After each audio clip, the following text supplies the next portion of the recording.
Hello and welcome to your in-depth weekly horoscope for week commencing the 12th of September for the Sun or the Ascendant.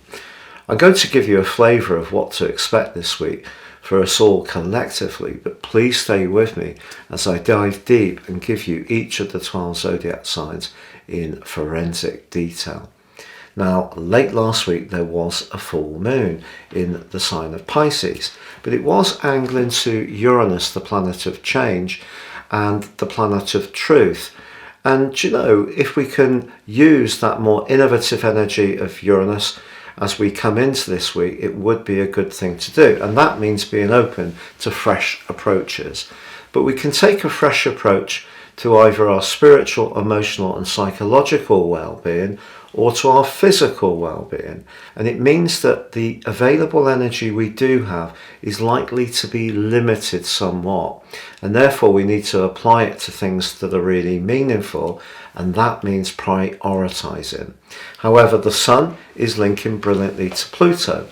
When they're in a trine, this can see us changing something physically in our world, but it also can trigger deep changes within us. And sometimes Pluto pushes us to change things before we're even conscious that that actually might be a good thing for us. Also, there is an opposition between Mercury and the other ruler of Pisces, Jupiter. And this is going to be going on right from now, right through to the end of the month. And they're both in retrograde, and in their own way they both have an impact on travel but also ideas. So I think it's important that we stay quite grounded around our ideas and philosophies. We may find ourselves or see generally quite a lot of different viewpoints competing against one another. I know that's quite a feature of modern life, but it can be even more prevalent. But if you are journeying anywhere or you're thinking of buying a new mode of transport, it's just asking us to try to stay very realistic, keep one foot on terra firma. Now, all week, Venus and Mars are also in somewhat of a squabble. And Venus in the sign of Virgo, along with the Sun, it's not its best location. It's known as being in full. And Mars is in Gemini, so what you've got is the quick ideas of Mars in Gemini competing with the rather more cautious and practical energies of Venus in Virgo, but not quite so affectionate and openly sharing of emotion. And also the quarter moon, which occurs on Saturday, reflects that square between Venus and Mars because it's in Gemini, and that can create quite a lot of frenetic energy. So we've got nervous energy washing around this week, and then we've got the physical drive of Virgo being challenged by the moon position and then Neptune.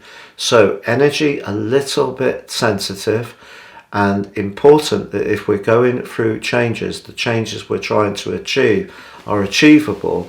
And I think it's just all about slowing things down and just making sure the things we're working on are the most meaningful and important strands and not getting scattered too much. So Aries, your week commencing the 12th of September forecast suggests that with Mars, your ruler in your third house, your desire to share ideas, push on, be productive, could be met with, well, maybe some limp responses. Maybe someone seems to find an angle to criticize or perhaps not quite embrace some of the enthusiasm you have. I think it's a good week to be mindful of the type of people you may encounter. Obviously, we all have to sometimes work with or exist with people who would not necessarily be our first choices. But I think if you have some moments to just chill out, really have some moments of solitude and quiet, it will just give you the energy to get through this week where there could be quite a lot of practical demands. There could be quite a lot of nervous energy, but whether it's going to be so easy to actually get things done is more difficult to say. Some anxieties or some fears could creep into your thinking, particularly around your work or around colleagues. And I think the most important thing to do is not second guess how people may be feeling. And if you focus on this week's most constructive link between the Sun and Pluto, that's saying if you want to work towards something different around your employment prospects, or perhaps think about how you could even start your own enterprise, that's a very transformational link. It's just that with all the helter-skelter energy there is, but at the same, an intensely sensitive backdrop, I think it's just really protecting yourself a little bit from some of the people, just lowering your expectations. But if you can just see your way through the cluttered path that's there, there is an opportunity shaping up, but it might not quite be ready to seize the moment. But you can do some internal thinking, and I think if you can just have those few moments of silence, of quiet reflection, it will help you to take a breath and really not get too caught up or too distracted by lots of competing energies or people's needs.